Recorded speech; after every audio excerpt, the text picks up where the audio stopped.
Hey, welcome to the show, everybody. Welcome to Council on Future Conflicts, episode 467. Me and the guys, we're going to be talking. This is basically an inauguration special. We'll talk a couple things up front, and then we'll kind of hit that topic as the major theme for the day. This is kind of Trump's victory lap, and I hate to say it, guys. The late breaking news that we're seeing. Like right before the show started is that just makes him it makes the previous administration just look that much worse.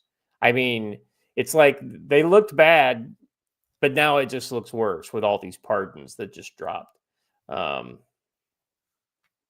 don't know, guys. This inauguration can't come soon enough if you ask me, but hey, it's like we were talking earlier, Joe. It's good that it's happening, but it's not a panacea, right? It doesn't fix everything. There's a lot of work still left to do. Yeah, it's crazy, and I see that we have a $2 super chat about that. Listen, y'all, just because Donald Trump won does not mean that life is going to become perfect. I'm sorry, but we still have a long road to go, and there's a lot of other things going on. It's not a magical thing. It doesn't mean that attitudes are suddenly changed in the people who want to kill you who live here. Yeah. Um. Yeah. Patrick Seven member for 16 months says, did they all get the Hunter Biden pardons going back a decade? Yeah, that's so. I haven't seen anything about that. We're going to talk about that a little later in the show. That was just something that was first on my mind. By the way, Hunt's Dirty Roofer just dropping the bomb right at before the show even started. Gifted 10 Future Conflict memberships. Thank you, brother. Appreciate you so much. And if you guys want to help us out, there's always super chats, gifted memberships, or memberships are a great way to do it. And you can also get super chats over on Rumble as well. All right. Joe, how you doing, brother?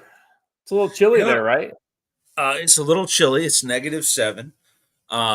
But we had a fantastic class over the weekend. A great group of people here learning a little bit more about digital tradecraft, how to protect your communications, your phone, your laptop. And I'll tell you what, though, if you don't come out of a K class very, very paranoid, like guess what? Your tire pressure monitoring system on your car is spying on you. If you don't come out a little freaked out and paranoid, then you weren't paying attention and you didn't take good notes. Uh, but a lot of great learnings. We had people out practicing a little bit of tradecraft, doing dead drops and all of that. It's a shame to say that even though Donald Trump is president, you may very well need things. The FBI is not just going to suddenly stop being the FBI because Donald Trump is the president. I know a lot of you think that's going to happen, but it's not.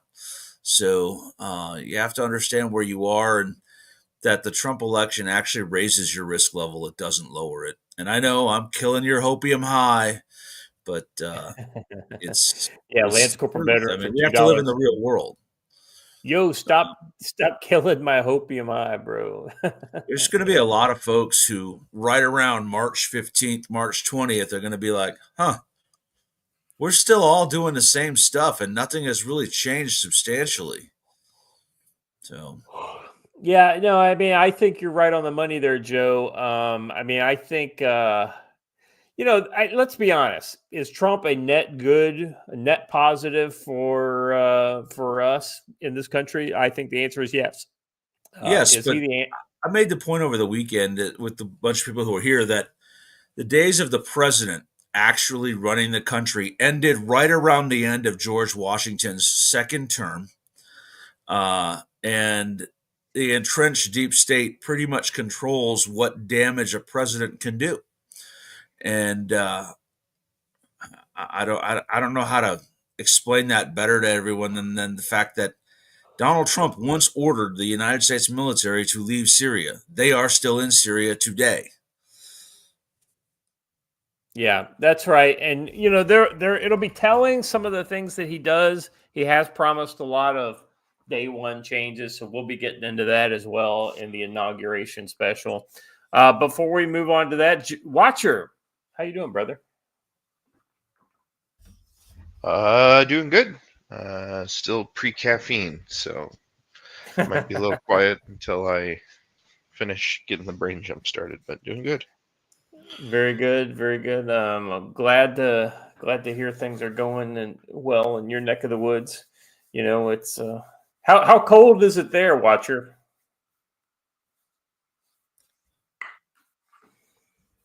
Oh, he must have stepped away to actually get his caffeine. So it's like, Shoot, yeah, I walked away to grab some water actually. Yeah, it's cold. It's I believe today the high is supposed to be 9 degrees.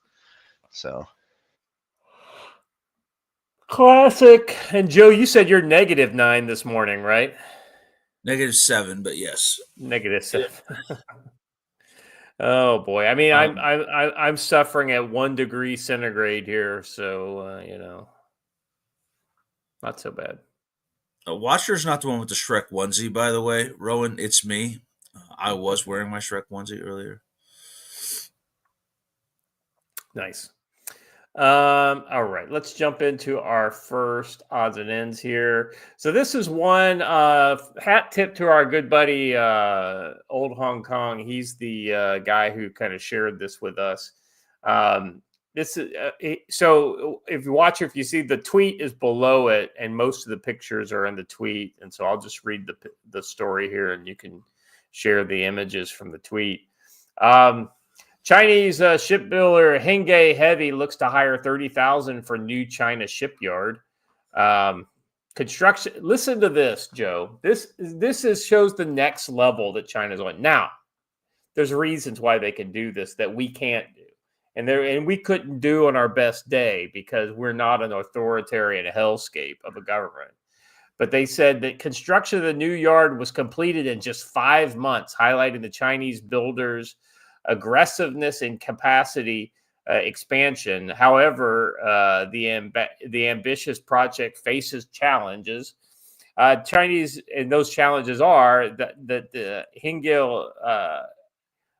Hengli Heavy Industries is looking to hire 30,000 workers as it launches a new shipyard. It was completed in just 153 days. On Shanxi Island, and it spans over 2 million square meters of building space across 17 large workshops. Once fully operational, the facility will employ a total workforce of 50,000 and deliver an impressive production capacities, allowing it to build high-value products, including very large crude carriers, ultra-large container ships, very large gas carriers, offshore drilling units, as well as alternative fuel engines.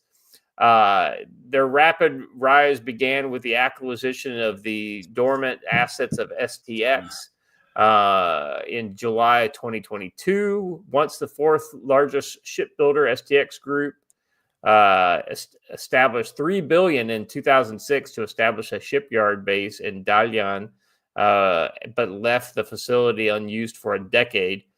Hengli revitalized and rebranded the facility, which officially launched in January of 2023.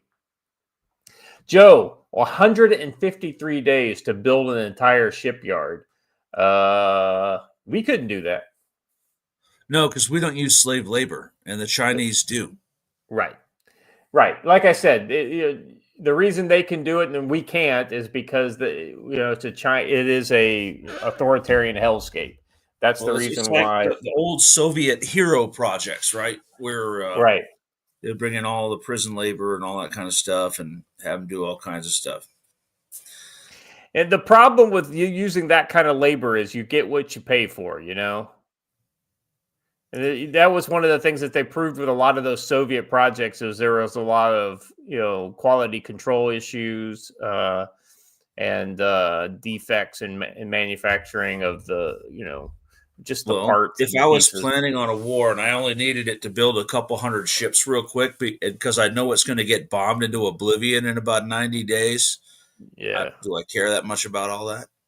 Oh yeah. I mean, and that's the other thing too, Joe, is that in America you've got the idea of dual use, right? There's no such thing as dual use in China. Everything No. has a military use, and then if you could get something else out of it, then great. But ultimately, it's a state-owned project, and the state is what makes it happen.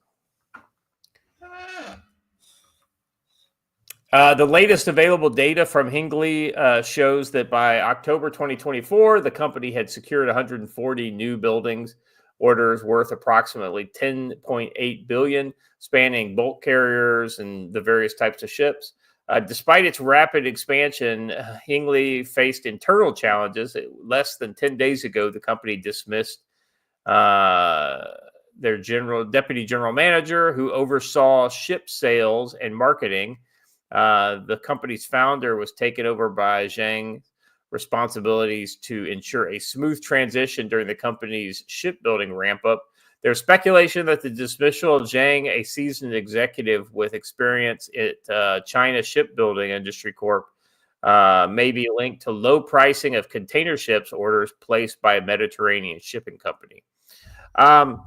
This is just one of those kind of things that when China puts their mind to do something, they can do it, right? And you're exactly right, Joe. It doesn't have to be super high quality if it's only going to be used for X amount of shipbuilding or a certain period of time or whatever else. So there are a lot of considerations when comparing ourselves to them for this, but at the same time, still, I mean, they have a huge amount of shipbuilding capacity that we can't match.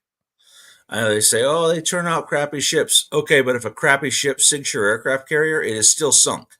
It doesn't not count because it wasn't made by a perfect ship. Yeah. It was a little skiff that was barely running that almost sunk the coal, right? Lazy American member for 8 months says, here you go. All right, thank you.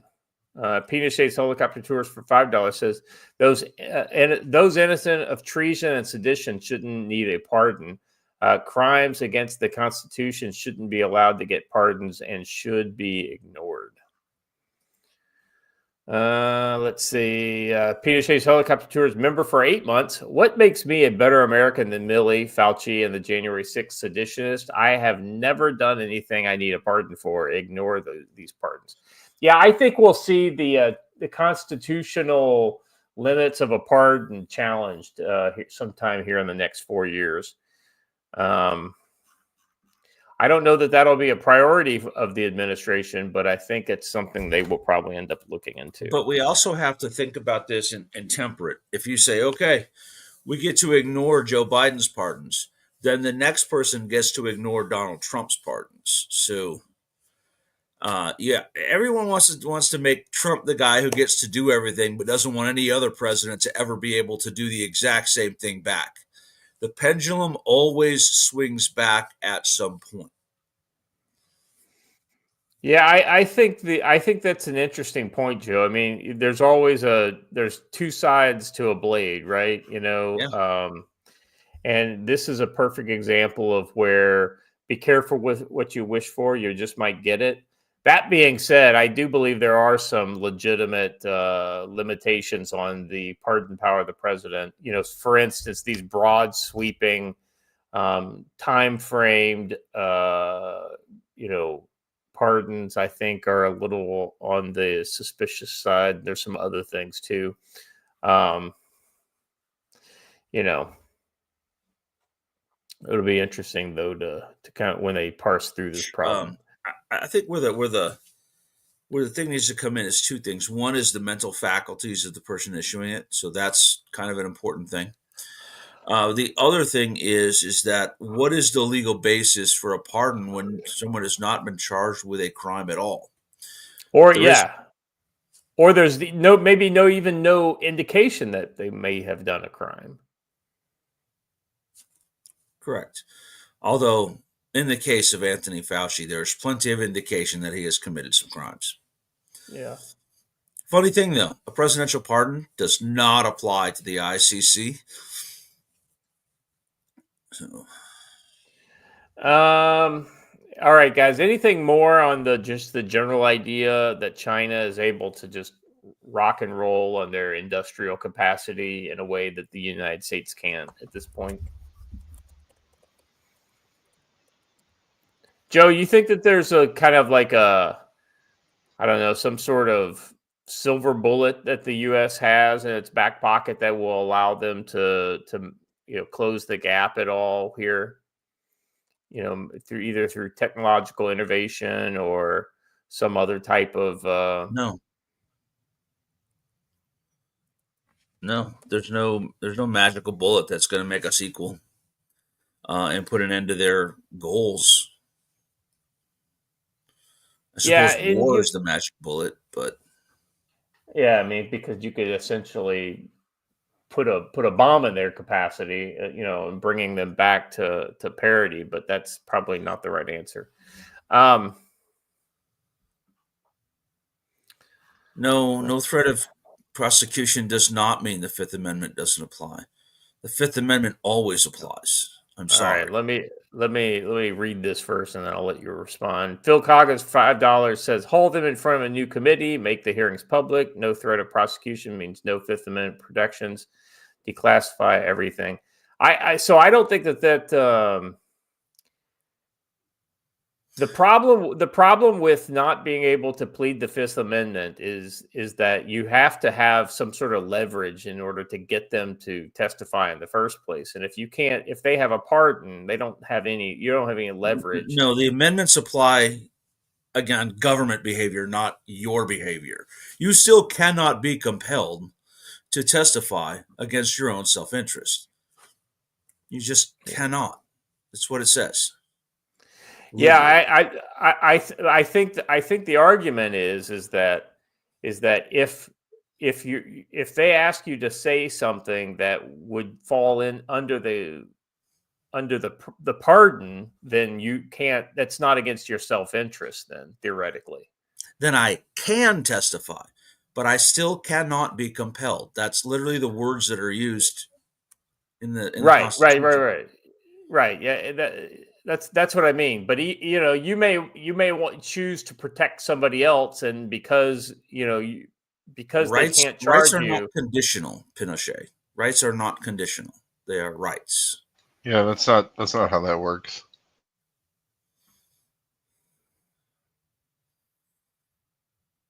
It's just silly because guess what?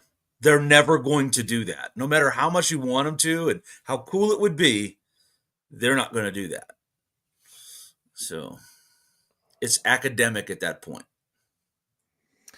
All right. So I wanted to kind of do a kind of a something to kind of balance out the Chinese building this big shipyard thing. So I thought I would bring this next story in because this kind of shows so we're not doing anything, right? And so the next story here is U.S. defense contractor to build hyperscale weapons manufacturing facility in Ohio. U.S. defense contractor Anduril Industries unveiled plans on January 6th to build an advanced hyperscale manufacturing facility in Columbus, Ohio, aimed at increasing the scale and speed at which autonomous systems and weapons can be produced for both the U.S. and its allies. Costa Mesa, California-based defense technology company said in the statement that it plans to begin construction of the manufacturing facility called Arsenal One. Once state and local officials approval is secured, after which manufacturing will begin in July 2026. Anduril is investing nearly $1 million into the development, and it will span more than 5 million square feet. At full scale, it will be located next to Rickenbacker Airport. This factory is expected to create more than 4,000 jobs in Ohio, making it the largest single job creation project in the state's history. Anduril said it chose to construct the facility in Ohio following an extensive year-long search process that evaluated numerous locations across the country. The company praised Ohio as being the ideal location for weapons making factory, citing its robust infrastructure, highly skilled and diverse manufacturing workforce, and history of advanced aviation. It said the site's development marks a monumental and essential step towards rebuilding American defense industrial base, bolstering warfighting capabilities. So, starts building weapons or whatever in 2026. So that's not nothing, Joe. I mean, that's sounds like it could take up to just shy of 2 years to make that goal. So that's not the 157 days that the Chinese are doing for their big factory, but it's still, at a pretty good clip, and it shows that there is a kind of movement going to increase the national defense capacity of the United States. Well, the ability to make money off of the national defense capacity of the United States. Let's be honest here. It's going to be a very expensive plant to run, more expensive than the Chinese one. Oh, yeah. And it's there because there's a lot of money to be made by the defense industrial base, which we do need to restore 100%. Yeah, and Joe, I don't want to speak for you, but I don't think you mean anything negative by that. You just, it's just the realities of, somebody's got to pay for it, right? Well, the reality is, no, I think it's a great thing, but the reality is, let's not act like somebody's being patriotic here.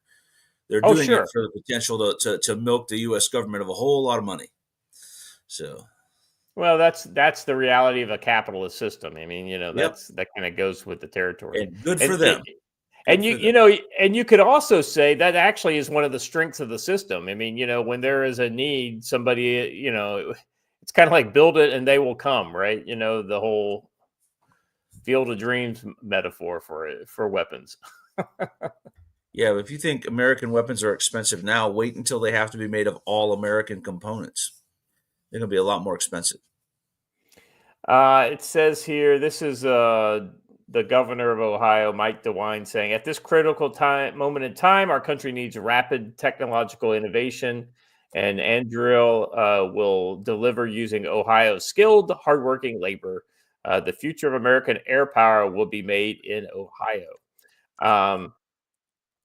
Okay. All right. I mean, like I said, I think this is just a kind of a juxtaposition to the previous China story. We may not have the shipbuilding capacity that China does, but we are making steps to increase our national strategic capacity. And that's something we've talked about here before, Joe. The fact that it's important that a lot of these companies, not only should the government, promote a lot of this industrial capacity growth. It goes way beyond just building tanks and guns and things like that. It goes to making sure steel and all these other components and materials that go into these systems are available from U.S. sources. Boy, I hate to be Debbie Downer, but oh boy, we're doing what we should have done over a decade ago. Finally. Yeah, exactly right. Yeah, I mean, I think that's though, pretty much. Are we doing it after the barn door is already open and the horses are already gone? I believe so.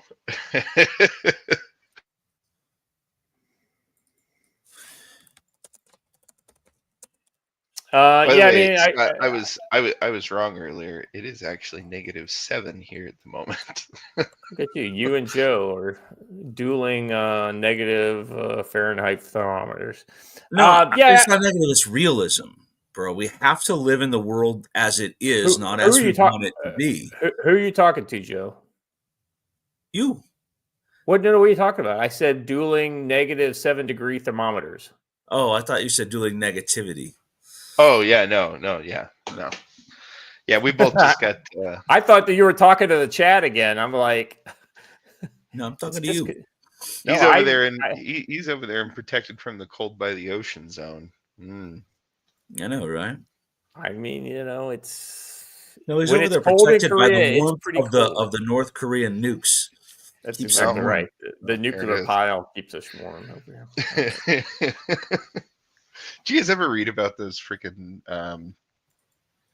Russian, basically like wood scavengers who ended up finding a radiothermal generator out in the woods that the Soviets had abandoned, just kind of huddled up next to it for the night for warmth, and like I think they got found dead or some crap.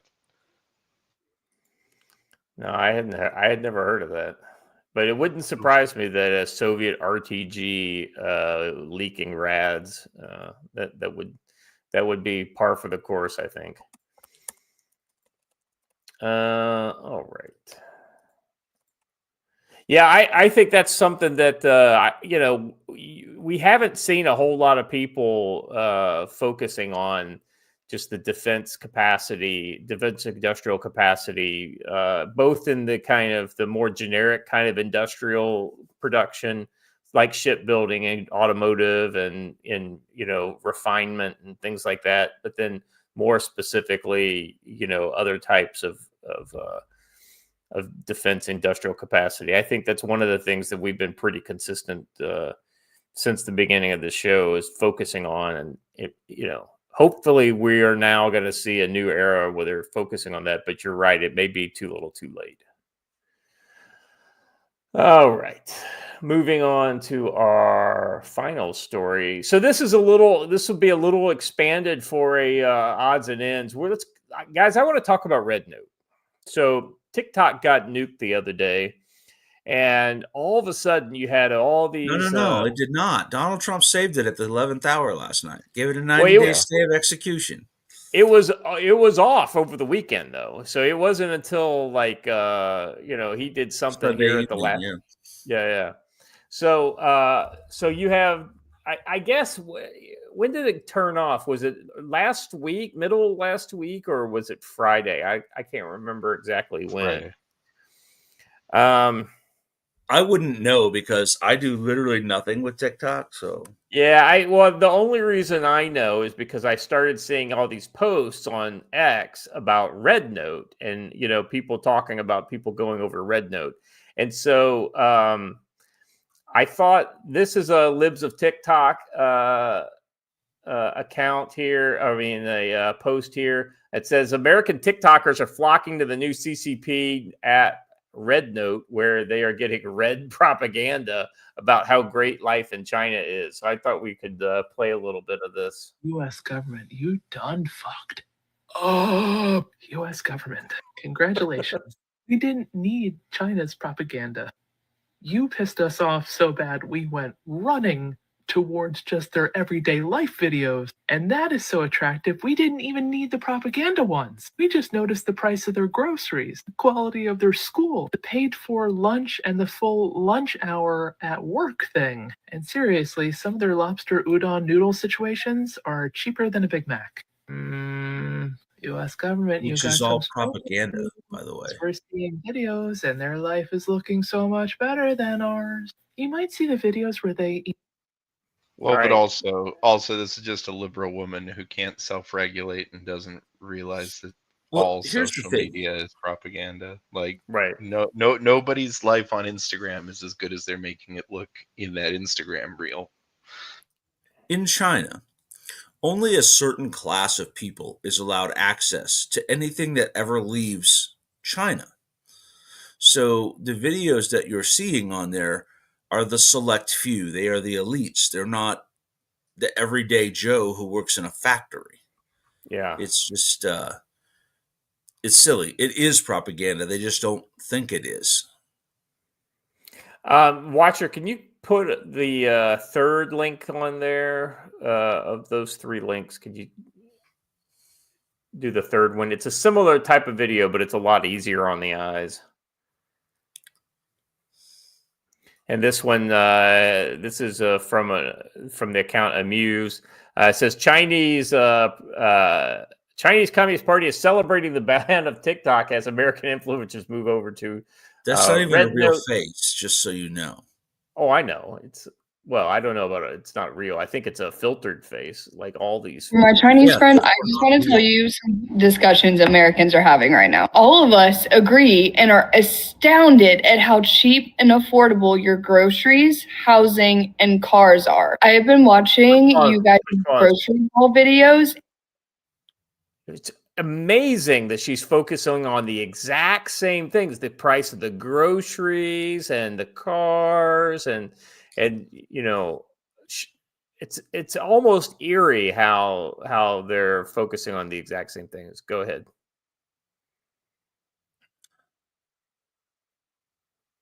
My mind, America could never. A lot of us also cannot believe how advanced your country is because we were always shown and told that you guys were a third world, like starving country. That's just not the case. I mean, it is if you count literally anywhere except tier 1 cities, but Right. I mean, when talking about the country that invented the term gutter oil, I'm pretty sure it's mostly Yeah, if you get out of downtown Shanghai and into the rest of Shanghai, it's a little different.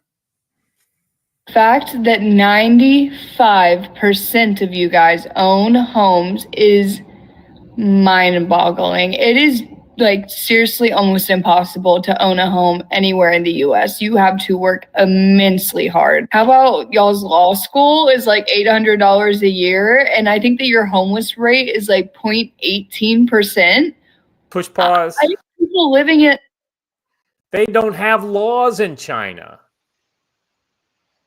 They have some regulations, but they can do whatever the hell they want to do. I mean, it's like these people have no idea of the reality of what's happening in China. And Joe, I mean, we focus on it a lot more than some, but at the same time, there are channels out there like China Uncensored, or Well, the definitions are different too, right? Home ownership in China is not like home ownership here, right? No. And homelessness, they don't have homeless people because everyone gets placed where they're going to be, right? They don't allow their citizens to be non-productive. You end up doing something, and you end up living somewhere, even if it's a prison. It's I absolutely like crazy. CUSB here says Hasai. Holy crap, she's an idiot. Yeah, she's an idiot. Let's watch a little bit more. outside of tents outside of my building. Like, it's terrible here. What? I saw somebody say earlier that a cancer medication that they get is about $20 in China, and they are paying $22,000 a month in the US for that same medication. What? A lot of you guys were also thinking. Hold on. What's the equivalent of 20 US dollars in China? $22,000, 22,000 yuan, or something like that. I mean, everyone likes to think everything is all the same. They're not the same around the world. Yeah, even the medication, you can't even guarantee that you're buying the correct medication. There we Even go. when it is the Yes. official medication being put out Yeah. by the party, it's still full of impurities. Half the time it's counterfeit as well. So I mean, it's just. Yeah, I was gonna say the thing she's missing out are all of the decades and decades long worth of stories of how Chinese people Chinese people who can afford to do so won't buy products produced by Chinese companies because Chinese companies, for the most part, won't put whatever the active ingredient is supposed to be in there and will often put other random bullshit in there. Like, Chinese pharmaceuticals being adulterated is like a continuous story that's in the news almost weekly. Well, and the irony is that in most places the stuff you export is the crap, but the stuff for the domestic market is the good stuff, right? Well, it's the exact opposite in China, and even then, the best stuff gets exported, and that stuff is still crap. All right. Phil Coggins for $5 says they'll also weld you into a home when a new virus appears. I wish we had a relatively recent example of them doing that. Yeah, I mean, man, that just sounds crazy. I don't believe you, Phil. I don't know if I've ever seen that. that's Like yeah, just a couple years ago, right? exactly. Uh, Oh, that was still going on when we started doing the show. I mean, you know what so she could do? She could literally move to China. That would be great. None of them will, though, because they know the truth. oh yeah. Well, I don't know that they know the truth. They don't care to know the truth. They just watch a TikTok video and think it's the gospel. But you know the way it is, Joe. I mean, none of these people are serious people anyway, so it doesn't really matter. She won't even be thinking about China next week. She'll be on to the next TikTok trend or whatever, especially now that TikTok's back.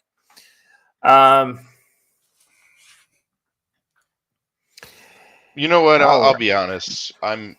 The most surprising thing about that entire video is that it wasn't her doing trying to express that in interpretive dance. That's probably All right. So, Joe, tactical-wisdom.com, what you got going on this week? I'm going to write about some of the digital security things we talked about this weekend. I'm not going to give away anything from case class, but some considerations you need to have in understanding the environment that you are in, and that. And hear me out, people. I know you're all going to get mad at me, but the change in the president of the United States does not change much about the national security apparatus of the United States. You might think it does, but it honestly does not. So we'll talk a little bit about that. We had a pretty good stick and knife training class on Friday. We had an even better digital privacy class over the weekend. We got more stuff coming up.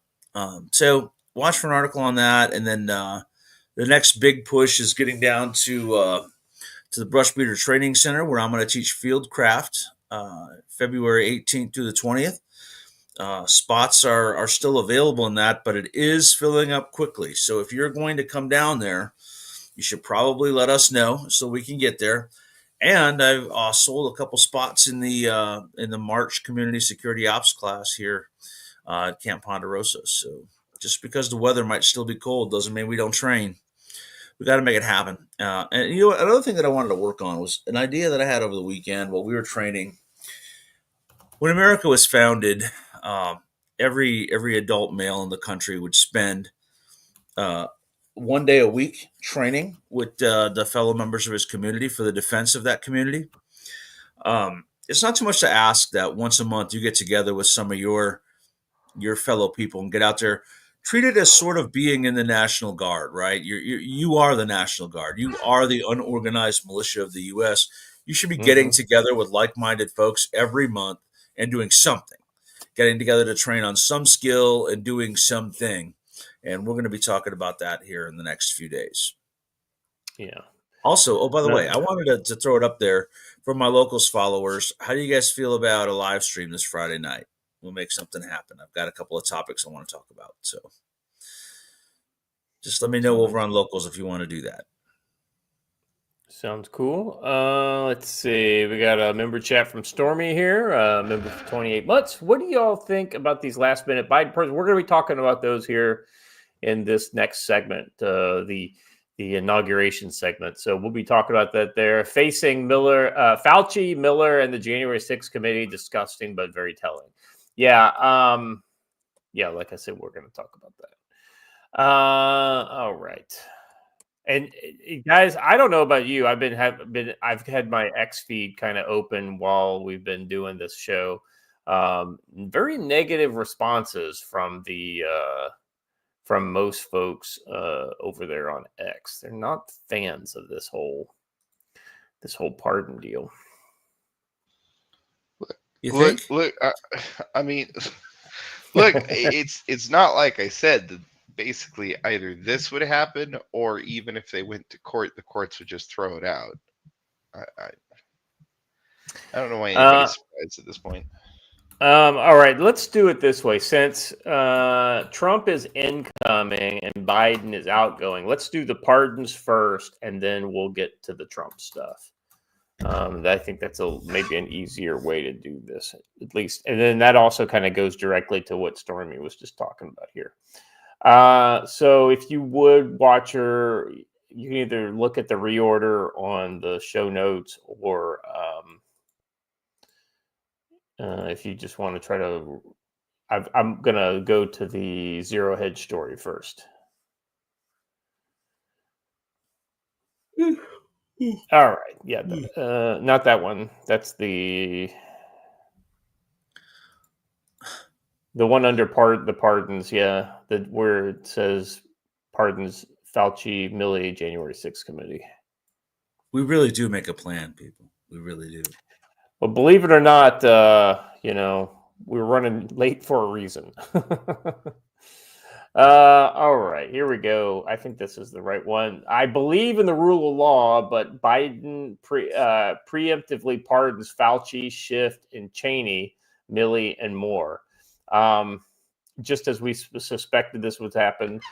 In the failing hours of the Biden presidency, he issued a large-scale preemptive pardon for the various Never Trump henchmen and henchwomen, and have done his or his puppet master's bidding for the past 4 years.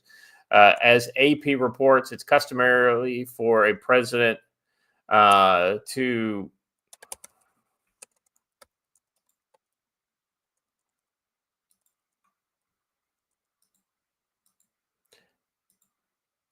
It's customary for a president to grant clemency. Let me just kind of to grant clemency at the end of his term, but these acts of mercy are usually offered to everyday Americans who have been convicted of crimes. But Biden has used the power of in the broadest, most untested way possible to pardon those who have never been investigated yet.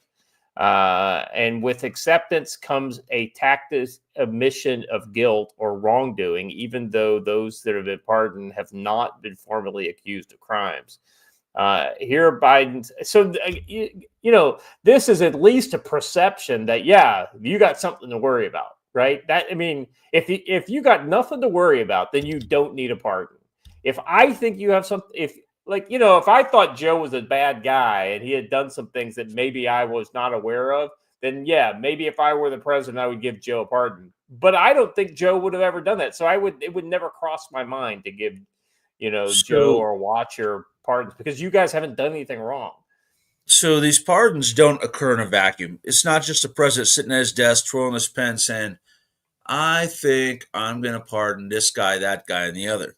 There's an entire team of lawyers, an entire analysis team at the Department of Justice that analyzes every single one of these things and then makes a decision. So what that means is that the Department of Justice has looked at Mark Milley's exposure, Fauci's exposure, the January 6th police officers' exposure, and the January 6th committee members' exposure, and decided, yes, there is a risk here. So it's very, very interesting. Yeah, 100%. Let's see, I can stop sharing there. Okay. It'd be interesting to see if that analysis gets released.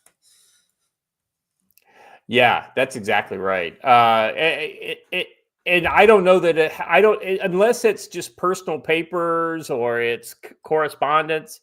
I would assume if it's official correspondence, it would be FOIAble or releasable. They'll have it all marked as prepared in anticipation of litigation, so therefore it's not subject to release. Well, and then also, what is it? What is it called? Executive privilege too. It would potentially fall under that. So here's the full statement from the.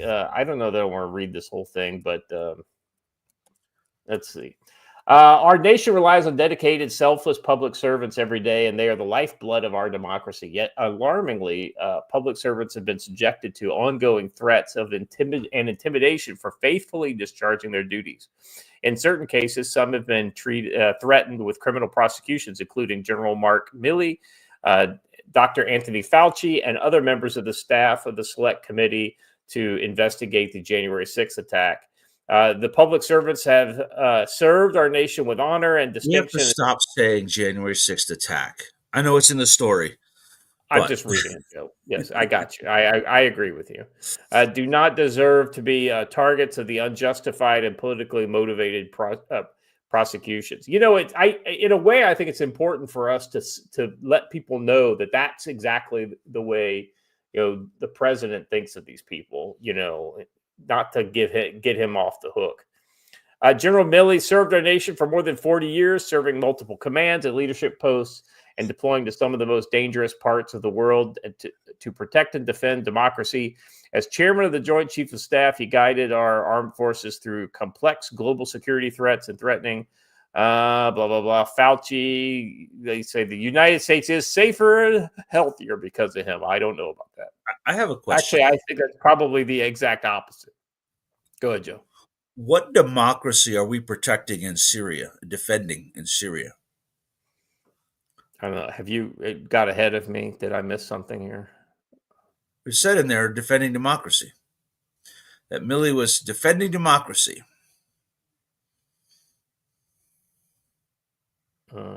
You just read it out loud. I know. I'm looking for the actual quote again.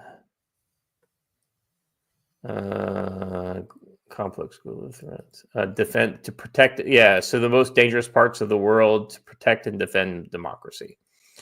Well, you didn't believe me? No. I just could. I just wanted to find it because I didn't see anything about Syria. That's that you because you connected those two. No, but it said protecting and defending democracy. Okay, if that's what he's doing as the chairman of the Joint Chiefs, the U.S. military is in Syria, correct?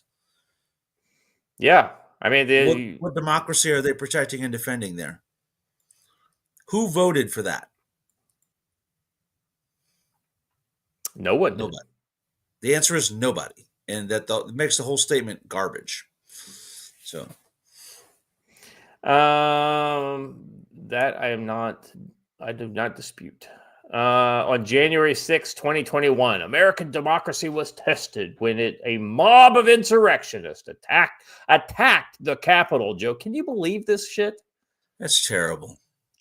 In an attempt to overturn a fair and free election by force and violence. That did not happen. These things did not happen. Literally none of that happened. None of that happened. In light of the significance of that day, Congress established a bipartisan. It was not bipartisan. It was rhinos and liberals. Congress, if I remember correctly, the conservatives that were put forward for that were actually not allowed to serve on the committee. If I remember correctly, I don't know. I have imperfect recall of that. The Select Committee fulfilled the mission with the integrity and commitment to discovering the truth. Rather than accept accountability, those who perpetrated the January 6th attack have taken every opportunity to undermine and intimidate those participating in the Select Committee. I don't agree with that either. In an attempt to rewrite history, erase the stain of January 6th for partisan gain and seek revenge, including. So, of note, that's actually one of the things that Donald Trump talked about in his victory speech last night, that he was going to within minutes of inauguration, pardon the January 6th hostages, political hostages that have been taken. I believe in the rule of law, and I am optimistic. Oh, so yeah, that's about one of the most ironic statements in this whole thing, Joe, is that he believes in the rule of law. There are no. Anyway, I'm trying not to get in trouble. But these are exceptional circumstances, and I cannot in good conscience do anything. Baseless and politically motivated investigations wreak havoc on the lives, safety, and financial security of targeted individuals and their families, even when the individuals have done nothing wrong, and the fact that they have done the right thing and will ultimately be exonerated. The mere fact that they're being investigated or prosecuted can irreparably damage reputations and finances. The only thing that's going to damage their reputation long term is the fact that they got a pardon for something that if they did nothing wrong, they never should have got a pardon for. The gall of the president who presided over the January 6th prosecution saying that is just, it's absolutely ludicrous, right? Well, Because the same thing happened to every January 6th defendant, most of whom have been found not guilty. That's why I'm exercising my authority under the Constitution to pardon General Milley, Dr. Fauci, members of the Congress, and staff who served in the Select Committee and the United States Capitol and Metropolitan Police Department officers who testified before the Select Committee. I guess that covers the guy who killed Ashley Babbitt because, he doesn't by name that guy in here. So my assumption is that he was It's just a blanket sweep of all officers. Well, no, it said all officers who testified before the Select Committee. So if that guy didn't testify, Bird testified. Okay, so he testified. Then in that case, yeah, he's covered. The issuance of the pardon should not be mistaken as an acknowledgement that any individual engaged in any wrongdoing, nor should acceptance be misconstrued as an admission of guilt. Now, he offers the pardon, and they can accept it or not accept it. Correct? Is that how it works? He offers the pardon, and they can either accept it or not accept it. Right? No, you get the pardon either way. Oh, okay. Yeah. So Milley's response was, after 43 years of faithful service in uniform to our nation, protecting and defending the Constitution, I do not wish to spend whatever remains of the time the Lord grants me fighting those unjustly might seek retribution for perceived slights. I do not want to put my family, my friends, and those who I served with through the resulting distress. Well, then why the fuck would you do the things that you did? Yeah, hold on. Let's clear something up here. Establishing a back channel of communication with officers of an enemy nation in order to forewarn them of the attack, of a possible attack, isn't a perceived slight. It's a self-admitted to act of treason. Yeah, just go down and play the video that's just under the paragraph where you're looking right there. Go a little further. That's it one. That the United States is going to attack them. I am certain, guaranteed certain, that President Trump had no intent to attack. And it was my task to make sure I communicated that. And the purpose was to de-escalate, calm things down. You shared all that earlier. I understand. And as part of that, just say, did you or did you not tell him that if we were going to attack, you would let him know? as part of that conversation, I said, General Lee, there's not going to be a war. There's not going to be attack between great powers. And if there was, the tensions would build up. There'd be calls going back and forth from all kinds of senior officials. I said, hell, General Lee, I'll probably give you a call, but we're not going to attack you. Trust me, we're not going to attack you. These are two great powers, and I am doing my best to transmit the president's intent, President Trump's intent, to ensure that he asked you to do that. If he escalate. I understand your intent, but I think you articulating that you would tell him, you would give him a call, I think is worthy of your resignation.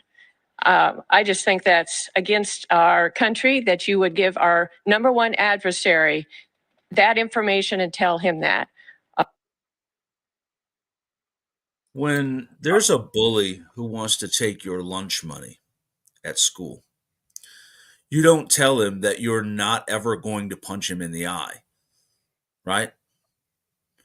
So he should never have said to General Lee, ironically, General Lee, right? Boy, there's some history. But never should have said, we're not going to attack you. There won't ever be a war. I mean, that's just absolutely ludicrous. His job is to make that guy afraid that we might punch him in the eye at some point.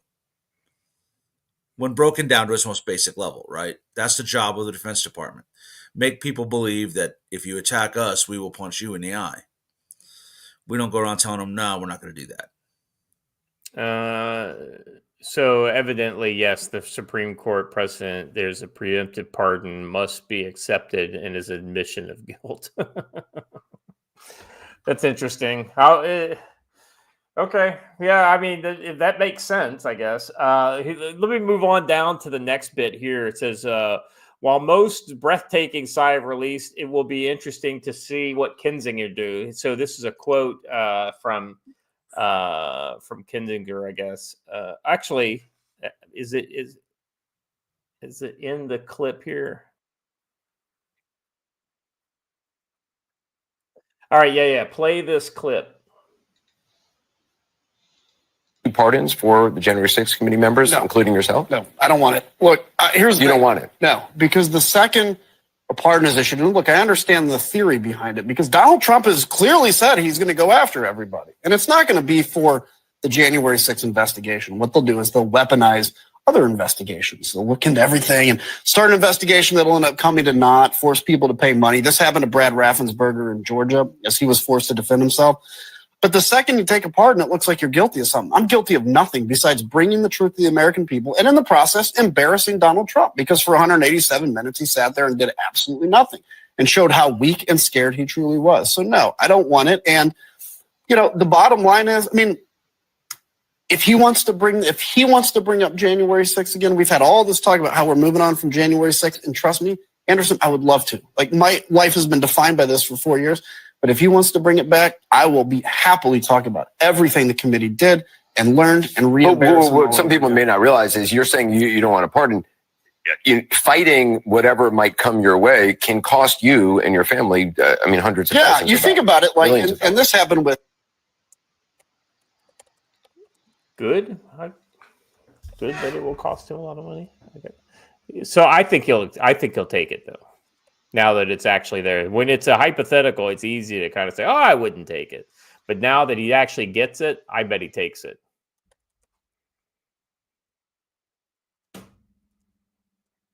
What do you guys think? So they'll all take it. I'm sure he'll take it. He's a tool. He's a liar and a weasel. Why wouldn't he? Yeah. I've been trying to get people ready for this for a while. Like, if he doesn't take it, then it's going to get laughed out of the court in DC where it will be forced to take place. Like, I don't know what you guys expect from any of this.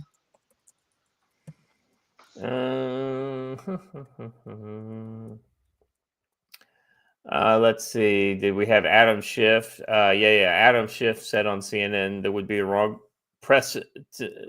would be the wrong precedent to set. I don't want to see each president hereafter on their way out giving broad category of pardons to members of their administration. Well, that's what's going to happen. That's the precedent being set right now.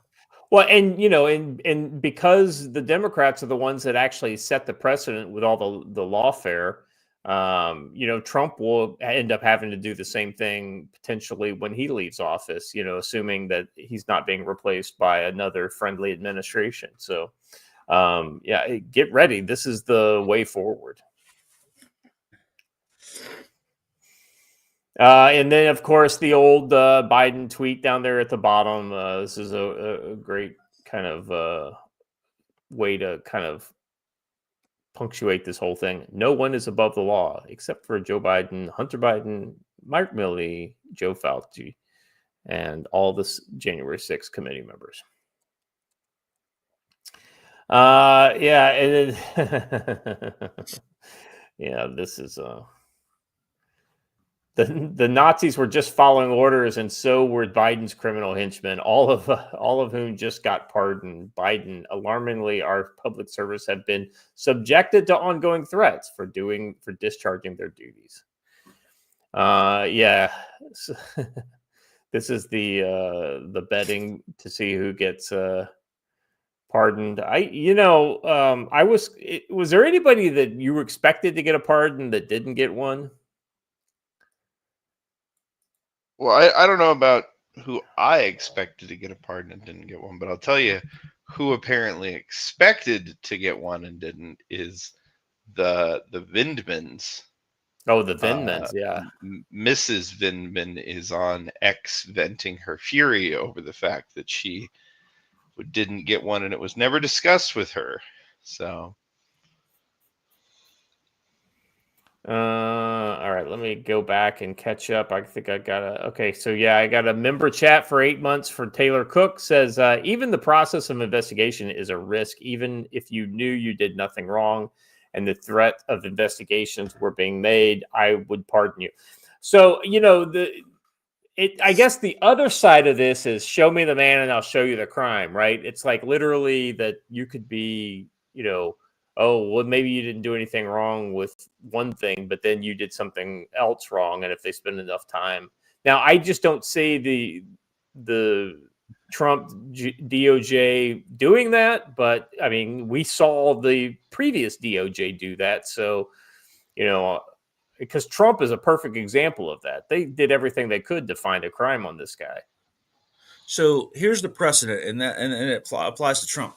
The precedent is actually O.J. Simpson. And give me a second, because I'm going to take us around there. O.J. Simpson was found not guilty of murder, but he was found guilty of a robbery in which he participated in.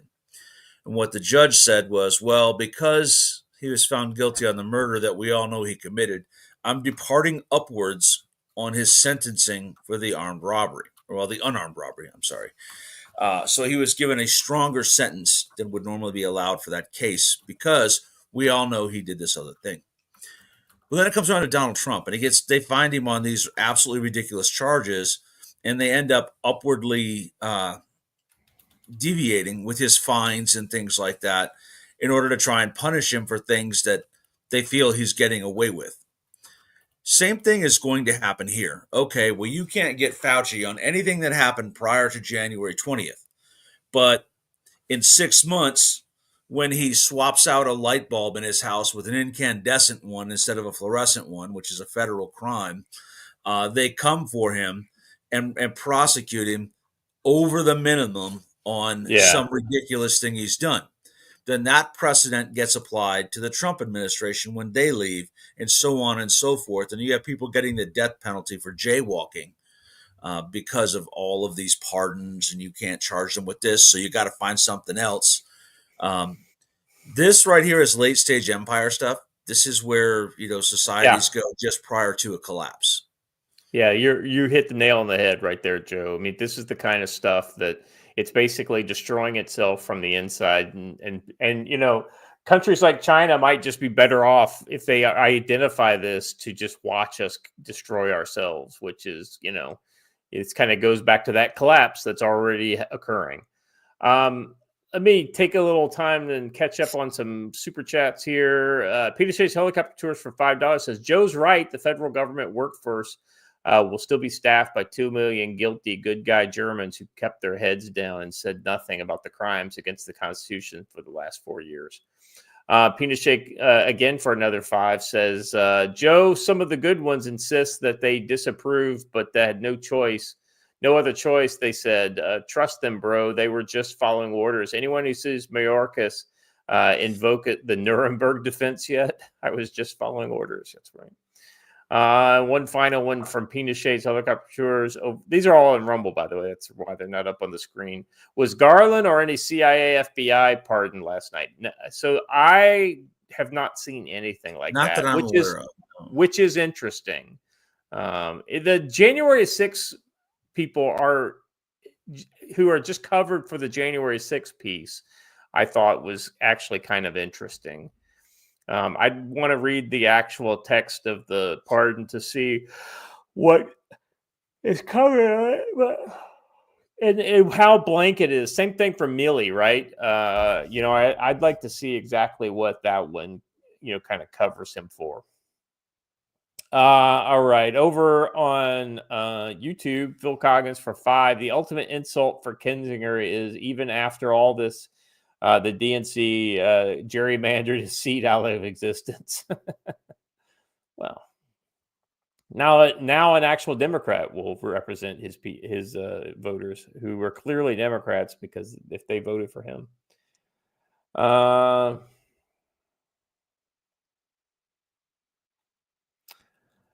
So I see a lot of questions going on in the chat about will the pardons still be valid? Yes, because the pardons, even though they're signed by the president, they're actually recommended and written by the Department of Justice and the Attorney General. So yes, they're still going to be valid. I'm sorry.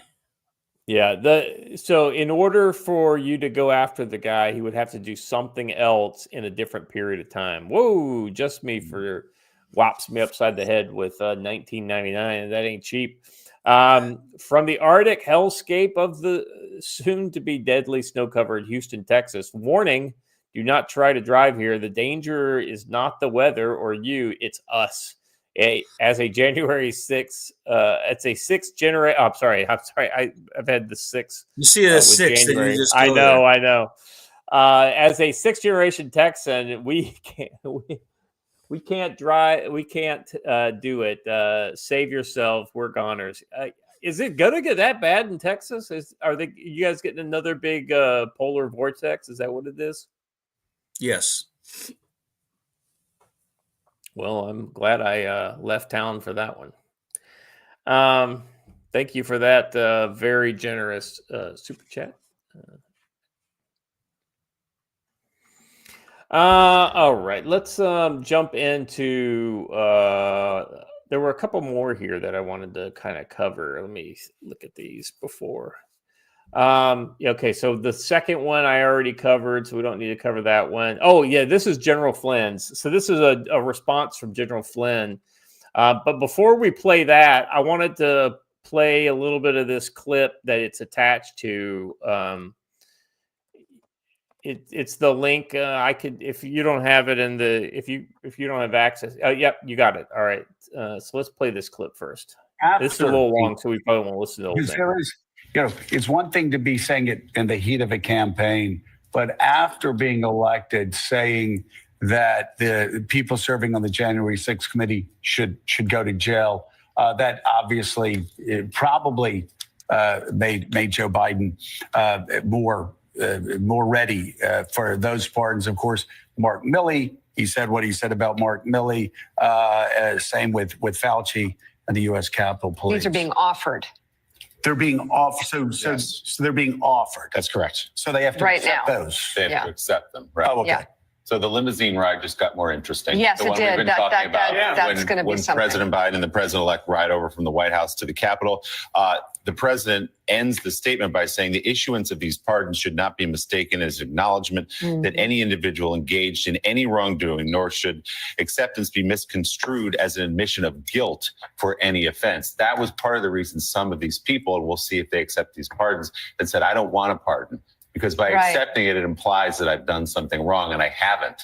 So it'll be interesting to see now they've been offered. There are 4.5 hours left in President Biden's presidency. Claire, it'll be interesting to see if they take them. And it makes me sad. Yeah. It makes me sad. First of all, it sets a precedent. Can you imagine the list 4 years from now? Not good. And frankly, it shows that we have gotten to the point that we no longer trust the institutions of our courts to fairly administer the laws. Because I think the people who say they don't want a pardon are saying that because they know factually there is no evidence to do anything to them. So I get it, and I'm not being critical of the president. I don't know about that. It's sad. It is very, very sad, and it's another blow to the institution of rule of law in this country. Claire, I have a question. Maybe you can answer it. I don't know. Maybe someone else here can answer it. Do these pardons offered this morning, do they time out with the demise of the Biden presidency? No. They don't? No. Okay. Let's go right now to NBC News senior White House correspondent, Gabe Gutierrez. Gabe, of course, some this breaking. just broke. This obviously breaking news. Pardon. So I just saw a list over here, and it says, so check this out. George W. Bush, he had 200 pardons. Barack Obama had 1,927 pardons, quite a few more than George Bush. Donald Trump had 237 pardons. That's normal. Joe Biden, 8,064 pardons. And who's undermining the rule of law? Donald Trump. Well, exactly right. Exactly right. Anyway, so I don't know, do you guys want to hear any more of that clip, or are you guys good on it? I'm more than good on that clip. Yeah, I know, right? But if you notice in there, they undermined the courts in there, right? That you can't trust the courts to administer justice fairly. That's a basic precept of our entire system, is that you should be able to. Now, granted, we can't because we've allowed judges to become partisans, which never should have happened. But yeah, it's crazy. Yeah. I want to read this post from General Flynn because I thought it was worth kind of adding to the discussion. He says, as someone who received a presidential pardon, mine is considered a pardon of innocence because my case was dismissed by a very weaponized DOJ for their own misconduct. And then a federal judge weaponized his bench to come after me in an unprecedented way. Therefore, Donald Trump decided to offer me a pardon. I took it to end the nightmare. These offers of pardons are no doubt admissions that something sinister and treasonous occurred during the first administration. Then those that take those offers need to be understand that if it's found that POTUS was not fully cognitive during his presidency, they will forever be persecuted by not only the mental abuse of knowing they failed their own country, but by a relentless spiritual torture that God Almighty will bring into their lives. I kind of like that. You can't get a pardon from God Almighty, can you, Joe? Actually, you just have to accept it. You have to accept it. That's exactly right. But if you continue to do evil, you clearly are showing through your actions that you have not accepted that. Evil exists here on earth, and even though today should be a day of celebration, it is anything but for those who have been fighting to save America. The battle still rages, and the war for our survival is very real. I'm never going to relent in this fight. So, he makes a good point, right? That there are other methods of punishment beyond, just the legal. I hope these people invest some of their retirement funds or looted funds from the Treasury in good security details, because as people have pointed out in the chat, when the people are denied justice through legitimate means, they then claim it through illegitimate means. And we'll just leave it at that. Well, no, I think it was a very bold move of the Democrats on the way out of office to essentially say, oh, and by the way, you can do any crime ever and receive a preemptive pardon for it, just so everyone's aware of that. You know what I mean? Like it's an awfully bold move. They also need to remember that when Donald Trump left office the last time, they did everything in their power to attempt to remove Secret Service protections from Donald Trump Jr., Eric Trump, and the rest of the Trump family, right? Yeah.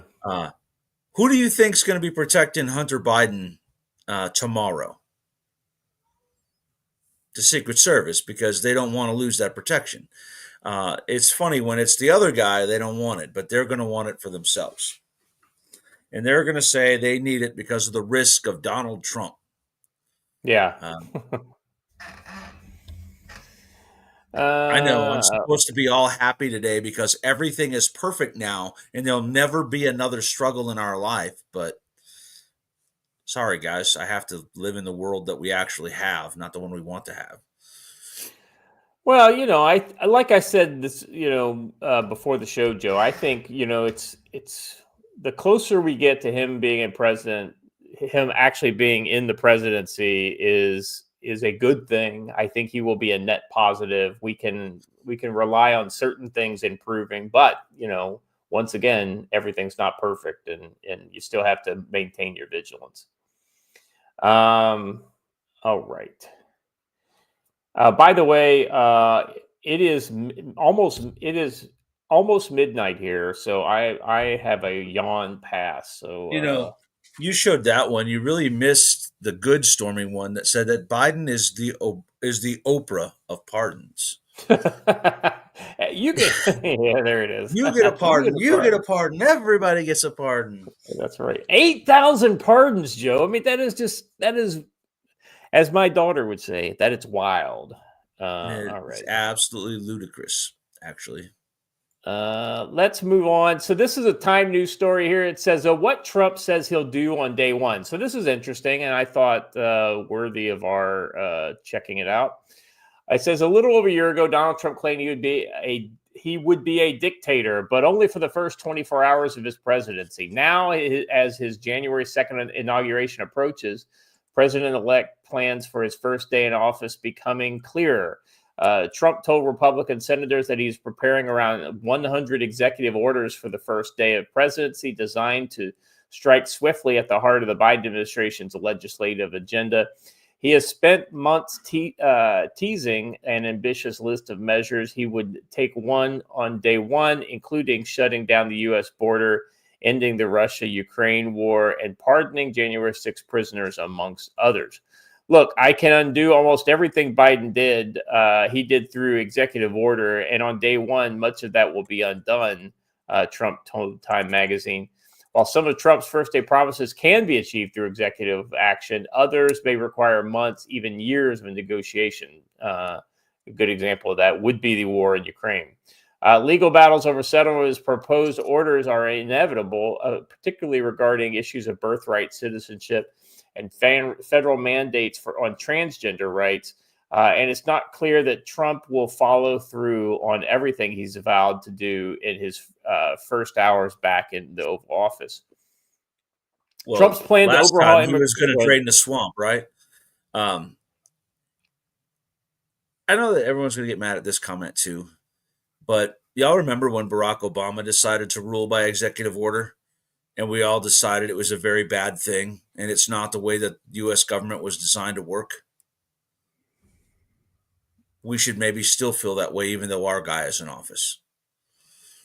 Oh yeah, I still feel that way. I mean, I know it's shit in one hand and wish in the other, but at the same time, that doesn't mean I have to like the idea of the executive order, unless it's something that an executive order can actually go to. But a lot of the stuff that's just legislation through executive order, which Obama created it seems like he wrote the book on that whole deal. All right. Trump's plan to overhaul immigration enforcement are amongst his most sweeping of his day one promises. He's vowed to close the U.S. southern border, reinstate his controversial travel bans, and suspend refugee admissions. Something that I think Trump probably can legitimately change through executive order, Joe, is I think he can actually rename all of the bases back to their pre-Biden names. I think that would. Yeah, but then we get into this process of renaming bases every 4 years. Well, maybe we just have to rename them one time and then we're done. Oh yeah, it's all going to be better. You're right. I'm just saying, if I could be hopeful about one thing, it'll be the base names go back. All right, let's see. Suspension of refugee admissions into the country. Actions like that would be performed through a series of executive orders soon after he's sworn in as president. I want to close the border, he said in December of 2023. On day one of the Trump presidency, I will restore the travel ban, suspend refugee admissions, stop the resettlement, and keep the terrorists the hell out of our country. Joe, that's one of those things. It's nice to say that you're going to do it, but it's a totally different thing to actually do it. This is not something that you're just going to be able to wave a magic executive wand and it stops happening. Let's see. While the contours of those executive orders are currently unclear, ideas floated by Republicans, including mandating the federal government to finish the unbuilt area of the southern border wall and depriving sanctuary cities of federal fundings, mass deportation, and the end of birthright citizenship. Another thing I am on board with. I don't know how you do that, though. The whole birthright citizenship is in the Constitution in a way that it makes, as a part of, what is it, the 14th Amendment that has birthright citizenship in it? Yes. Yeah, I think it's the 14th Amendment. I don't know how you get around that one without a constitutional amendment. Trump has pledged to end birthright citizenship on his first day, which would mean children born of undocumented immigrants would not automatically gain U.S. citizenship. Though I do believe there is an interpretation of that means that undocumented people or people here that are here illegally, it doesn't apply to. Let's see. I will sign an executive order making clear to federal agencies that under the correct interpretation of the law going forward, future children of illegal immigrants will not receive automatic U.S. citizenship. He's indicated that he will, this is a good one, that he will act quickly issuing pardons for many of the 1,500 individuals convicted of crimes related to the involvement in storming the Capitol in protest of the electoral certification. I'll be looking at January 6th early on, maybe in the first 9 minutes. I like that. The move will be deeply controversial, which it still boggles my mind, Joe, how this whole thing is controversial. While most participants were charged with misdemeanor offenses for illegal entering the Capitol, others were charged with felony offenses, including assaulting police officers. Trump has said that he would consider pardons for some of the individuals charged with violent offenses. In addition to pardoning individuals, Trump has suggested that he may establish a task force to review other cases of January 6 participants still in prison. I'm going to do a case by case. And if they're nonviolent, I think they're going to be they've been greatly punished. And the answer is I will be doing that. Yeah, I'm going to look if there's some that were really out there, they're out of control. And it kind of goes on and on and on. He talks about here in the Russian-Ukraine war, in the electric vehicle mandate, in the Green New Deal policies, roll back federal regulations, ban transgender individuals in women's sports and the military, cutting federal funding for woke schools. All of these are fairly popular amongst Trump and the conservative base. So I don't see a big problem seeing these go through. But at the same time, I think you're absolutely right, Joe. I think we have to be careful what we wish for, right? Using executive orders to get rid of other executive orders makes a lot of sense to me. But if you just start re-legislating through executive orders, then it kind of defeats the purposes. No. Sure. Okay. I'm reading some legal decision that people sent me. So sorry. All right. Well, let me know if there's anything interesting in there. Is China ready for Trump 2.0? This is the next story here. And so, on day one, I mean, Trump's going to have to turn his attention to China generally, but specifically as a threat, I think. In a recent Wall Street Journal article describes China as ready to come out swinging in response to the looming trade war Trump has promised. Though the irony is that Xi, and there have been several kind of very positive public statements around by Trump, where he's maybe looking for deals to be made. It'll be interesting to see how he comes out. However, a careful analysis of the facts on the ground suggests little in the way of such preparations. To continue with the boxing metaphor, China seems ready to jab at opportunities as they arise, though perhaps Beijing in the event will muster more power punches. The implication is that China's weak economy has made jabbing the most Beijing could do. During the election campaign, Trump floated the idea of at least 10% tariffs on all America's trading partners and at least 60% tariffs on Chinese goods entering the states.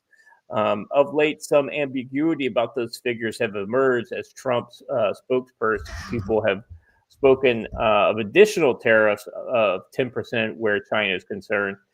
Kind of uncertainty is pure Trumpian negotiation tactic. He throws up different figures at different times to unbalance his adversaries and gain concessions by leaving them unsure. Sounds like he's doing a little bit of Art of War and Sun Tzu against them on the trade negotiations front.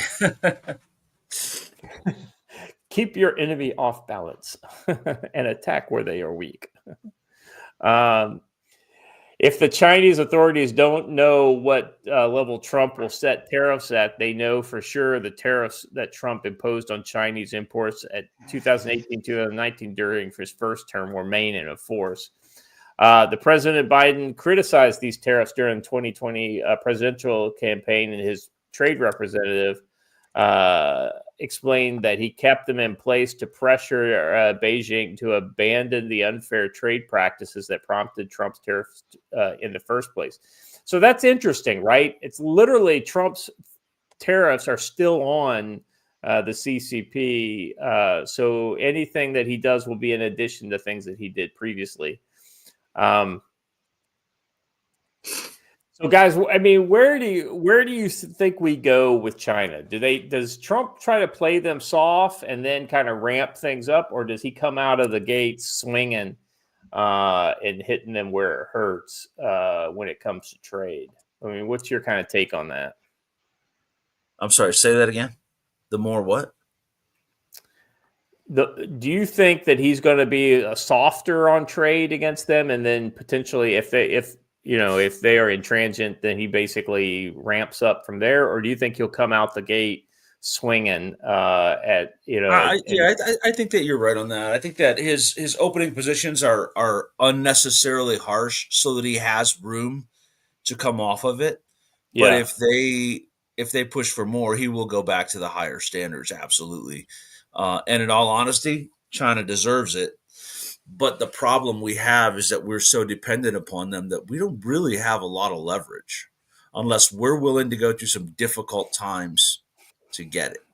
Yeah, you got a good point there, Joe. I mean, in fairness, we're less dependent on them than we were, say, when Trump first took office. But that being said, we're still very dependent on Chinese trade for a lot of things. Because a lot of the other countries that stepped in when Trump was looking to kind of divest away from Chinese sources, they never did get the scale that China had. This is one of those kind of things that affects a lot of the things that you're interested in. What's your kind of take, and where do you think we go with this? As far as tariff war with China goes, just to be very clear, I don't know, man. I personally think that if you want something that is largely made in China at the moment, you should get a hold of it as quickly as possible. That's as much as I'll say on the subject. I think that a trade war is absolutely in the brew. I don't see how it's avoided at all. I don't know what the actual numbers will be. I don't think it matters per se. Well, you remember where? I'm sorry. Go ahead. Go ahead. No, you go ahead, Joe. I was going to say tariffs used to be the way, right? They've only become a bad thing in this one world, we're all happy together, new world order kind of world, right? Tariffs were the way we conducted foreign policy for the greater part of American history. It's only become a bad thing in the post-World War II one world government scheme. So, well, tariffs make a lot of sense to me from Trump's standpoint when you consider the kind of broader America first kind of mentality that he seems to want to bring to this. Good news. I like that you focus on the important things, Rowan. Yeah, Rowan, the good news is most of your crab rangoons are made in the U.S., so that's probably a-okay one. But I just wanted to kind of bring us back to like late 2020, early 2021. Watcher, how do you remember what happened to Chinese trade during that time period? This was under Biden's watch. It stopped. Almost all trade with China, like it went to I think it went down to about 8% of its normal because of the COVID regulations. Right. And then, we had the boats stacking up off the, because of other reasons, the workers not being available because of COVID and various things like that. And so, I think that kind of showed everybody, how much we depended on China. So it raised awareness of this as a problem. Yet in the wake of that, we went from 14% of global supply chains being reliant on China to 18% of global in 2023. So that doesn't mean that the world has gotten off its addiction of cheap Chinese stuff. It just means it kind of shifted around in the actual nature of the products. And now I do believe America consumes less than it did. Or it went down and it's probably going back up. But I think, Joe, you're right. I think the bringing tariffs back is a return to the norm of American economics, I think. Yeah. I think that it's a good way to restore trade balance. I think that we didn't actually do so badly. Sure, there were shortages and sure, there were some prices that went up, but it didn't actually kill us. And I think that we can make it through again. Breaking news. Yes. It's being reported that moments ago, Trump arrived at the White House. Oh, to meet with Jill and Jill. Let's see the clip. Oh, I don't know. I don't know that we're going to get any audio here, but the incoming First Lady Melania Trump, just taking in this moment, Rick Santorum. Well, it's a very difficult moment for Joe Biden, I'm sure, and a triumphant one, just an incredibly triumphant one for Donald Trump, someone who just went through more than any politician in American history trying to actually destroy him. And the person who was responsible for a lot of that. Look at the difference between Melania and Jill Biden. What is standby? What is with that Marines cover? Go back. Oh, that boy is in trouble. The wind blew it. The wind blew it back. It looks like. Oh, son. No, it was back before that. Oh, there it's good, but then. Oh yeah. All right. Yeah, when he turns, the wind catches it and it pushes it back. Son. Because he's holding the door open, he can't, There's a gunny and a captain waiting for that boy when he gets back to the barracks tonight. The White House to Let's see if he fixes himself. That's a tough one. The flag knocked it. He's saying in the chat. Yeah. Well, anyway, I'll be honest with you. I know that this the Trump coming in is not the end all be all, but I'm proud that he's coming back. I'm happy, and I hope, God willing, that that there's nothing untoward occurs, today. So. All right, let's get off of this one and see what. This is a kind of like reverse. It's not a pardon, but it's a retribution against some of these people. Donald Trump is going to suspend the security clearances for CIA contractors who colluded to discredit a Hunter Biden laptop. As he should. This is way overdue. Yes. President-elect Donald Trump will suspend the security clearances of 51 former intelligence officials who are found to have coordinated with.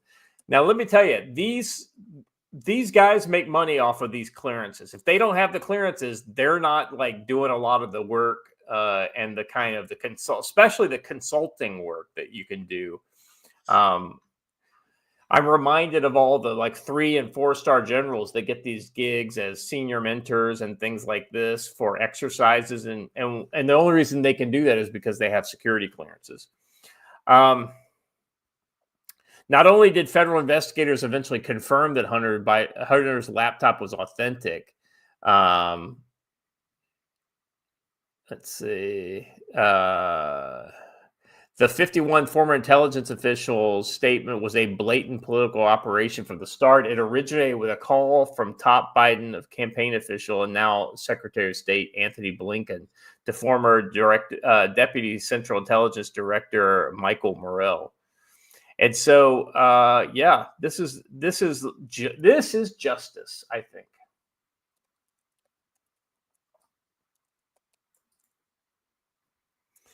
All right. Let's see. This is the kind of stuff I'm looking forward to. Just moving on to the next one. There's a clip here, Watcher, on the next one. This is from an X post from Kyle Becker.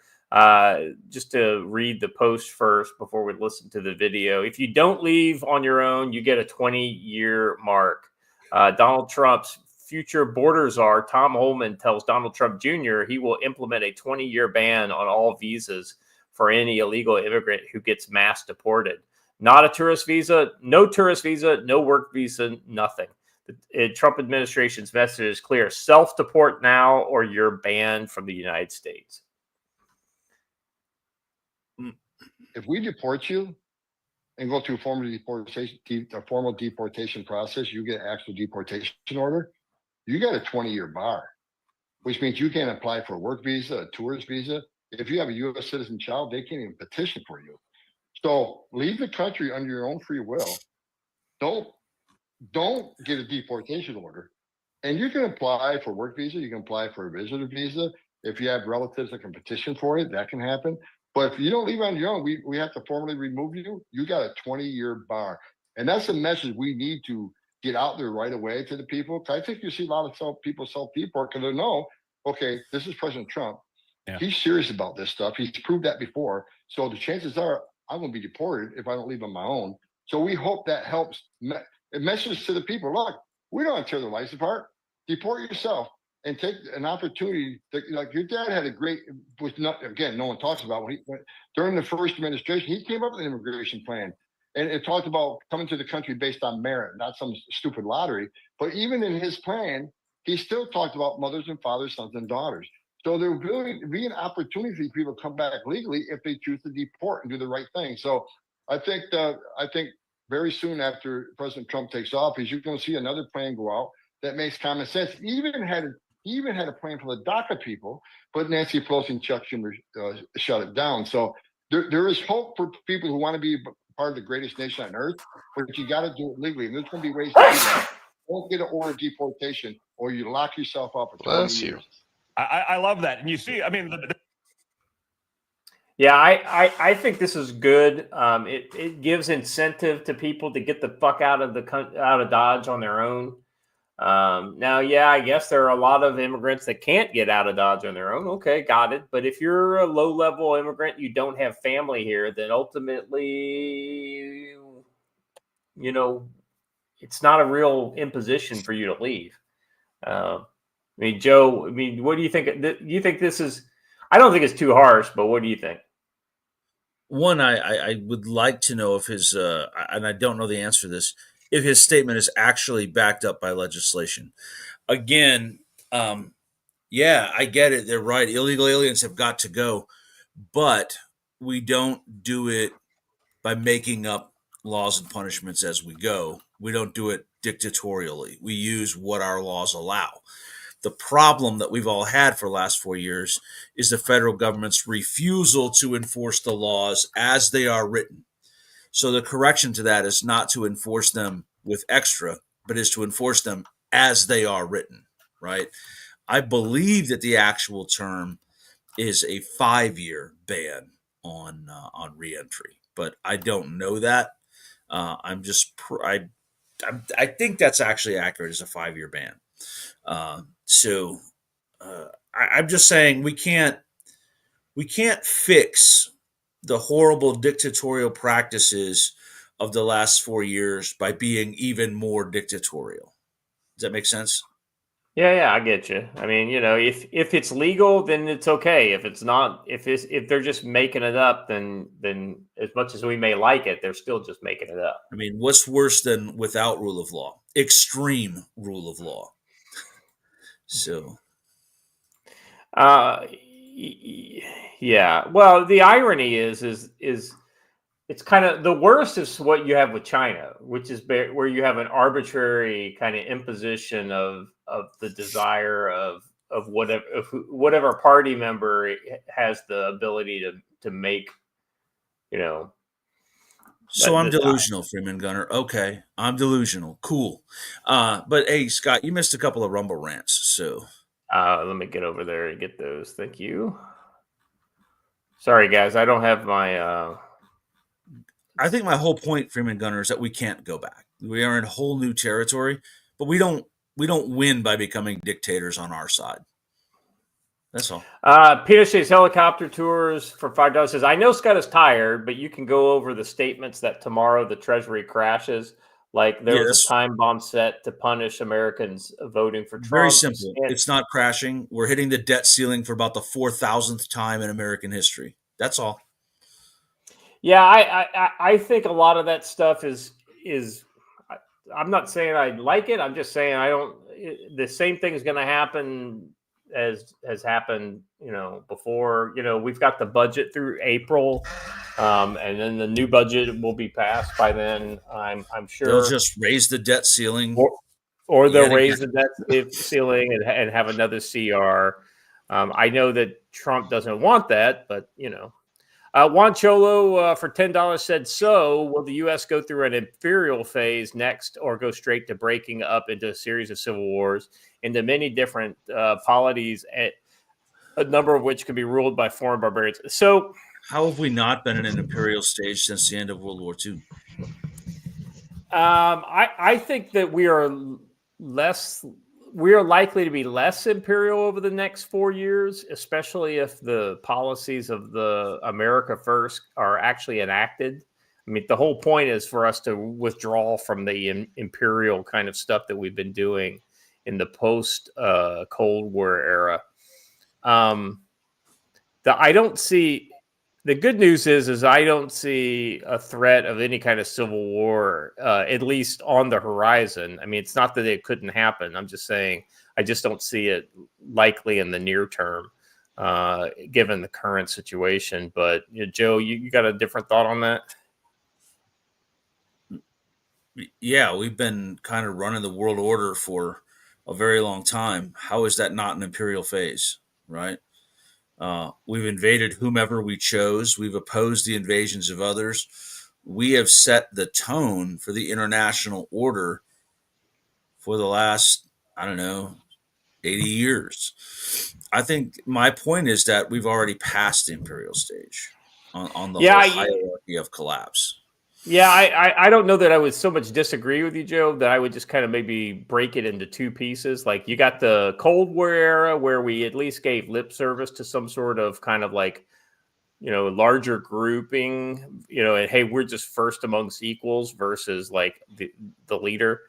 But definitely after the Cold War era, we went into something, akin to an imperial monopolar world, right? I mean, Joe, there was nobody out there except we were the only game in town, essentially. And we proved it with, both Iraq wars and all the other stuff that we did. So, Bosnia was a great example. Nobody in Europe gave a shit about Bosnia until we decided that we were going to give a shit about it. And then all of a sudden we did it, right? And that was one of those kind of things that was like an overnight deal, right?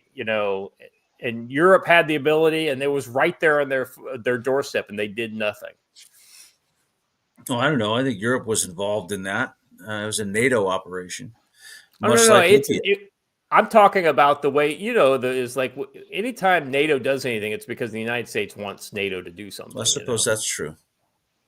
Pinochet's helicopter tours for $2 says, 1, Jill was wearing boots, LOL, and 2, oh, by the way, pardons do not protect security clearances. Pull them all. Yeah, that's true. Let's see. All right, I think we're caught up on that. Now, just because I have I try to be optimistic, and I try to look for I try to hunt the good stuff, as they tell us in the military and our resiliency training. But there are people out there that are just kind of A, delusional, and B, 5%, 2%, 1% might be onto something. I don't know. Let's see what this guy from End Wokeness,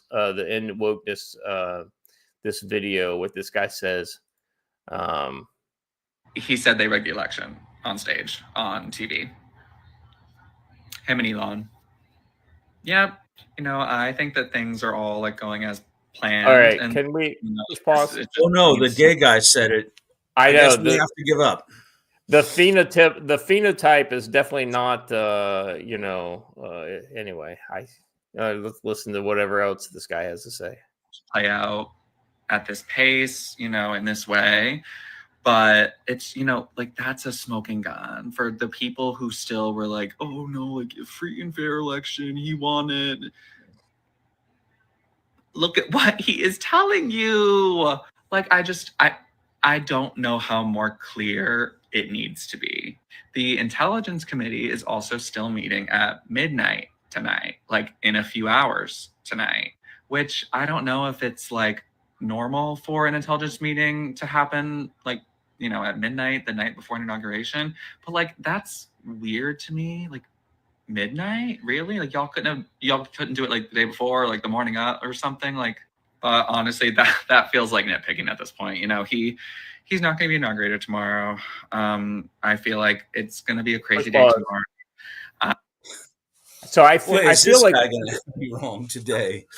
Well, I feel like this is just some sort of like article of faith that he has. It's just like, if I say it enough times, it won't be true. It will just, And I tweeted out in response to this guy. I said, this guy looks like this guy is trusting the plan.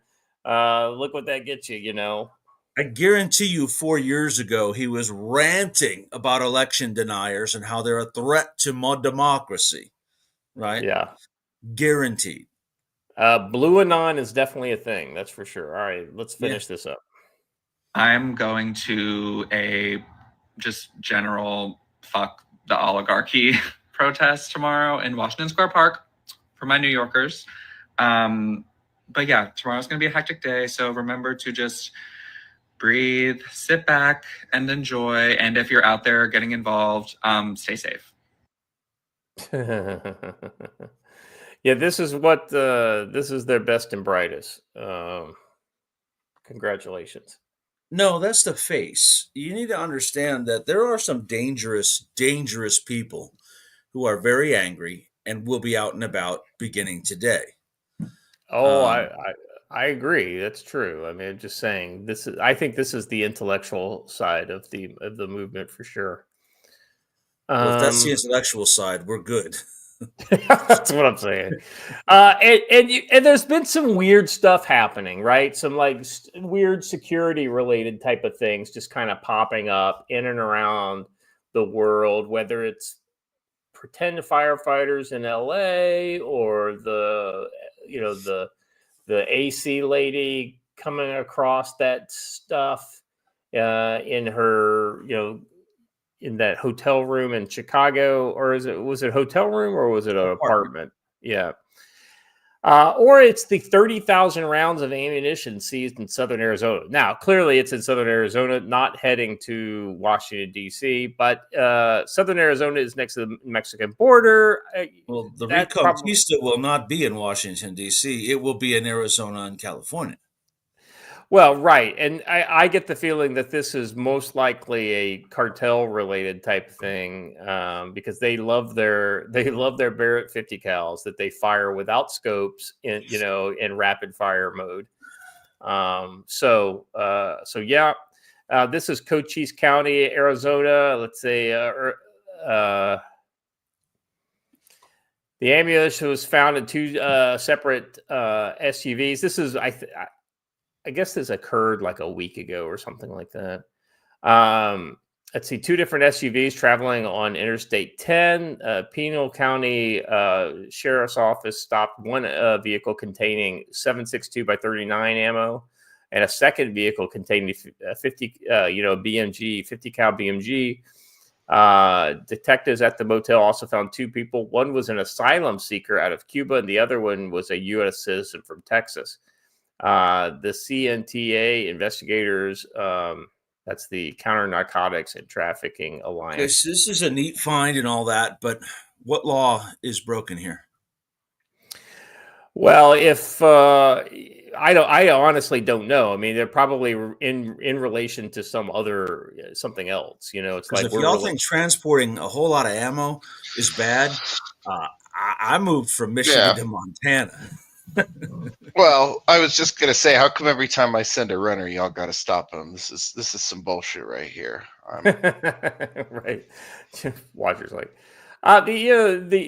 there's nothing inherently illegal in the possession of this, unless there's something else going on with these guys that we don't know about, which is what it sounds like here. It sounds like it's an ongoing investigation, and so they're not releasing any details. But my guess, it's probably cartel related, based on the location and the direction that it was headed. So no, I'm not saying it's not nefarious, but this is like civil forfeiture, right? I can know for a fact someone's up to no good, but I can't just take their things and declare that what they're doing is bad. We need an underlying violation, right? Even if the drivers were illegals, it's illegal for them to possess firearms. I don't know that it's illegal for them to possess ammunition. Now, Joe, this might not be a violation of law, but this is a violation of common sense that I and Chat's pointed out, and I want to point it out as well. Hey, if I am, smuggling ammunition, all cool guy tactical, I might pay a little bit of attention to what it does to my rear axle. Rubbing that tire on I was gonna say, I think he's riding pretty low. Yeah, that's for sure. Low rider. I'm just saying, I'm an absolutist on arms and ammo. So, whatever. Yeah, I think Steve here agrees with you. He's just getting ready for Knob Creek. I mean, come on, guys. Well, sadly enough, they don't do the Knob Creek machine gun shoots anymore. So. I know. I was at the last one. Oh man, it was so nice being in Louisville. Like you could just drive for the afternoon to go to the Knob Creek thing. And if it starts raining, you just go home. It's no big deal. All right, Joe. Let's wrap it up with some final thoughts. Inauguration's in a couple hours. We're already seeing some of the stuff happening. Chance of anything happening, of note today, or do you think it's going to kind of be the insurgency going forward? I would keep in mind that the left has gone from calls for protests to calls for insurgency. Specifically, when deportations begin to happen, they're calling for insurgencies. I'm happy to be wrong that we've made it to the inauguration. Good, but I will caution you that is not a panacea. Life is not suddenly going to be great. It's not going to be 35 degrees warmer tomorrow, and the left is not suddenly going to change their opinions and not be allowed to speak and not be allowed to act and do whatever they want. It's still going to happen. I really hope that Trump gets his agenda accomplished, but I'm basing it upon his past performance, and I'm not sure that that's going to be the case. Mass deportations would be fantastic, but you have to know who's here and where they are in order to do any deportations. And the truth of the matter is we have no idea who is here or where they might be. Although I'm willing to start just going around Bozeman and rounding people up if somebody is actually paying $1,000 per illegal.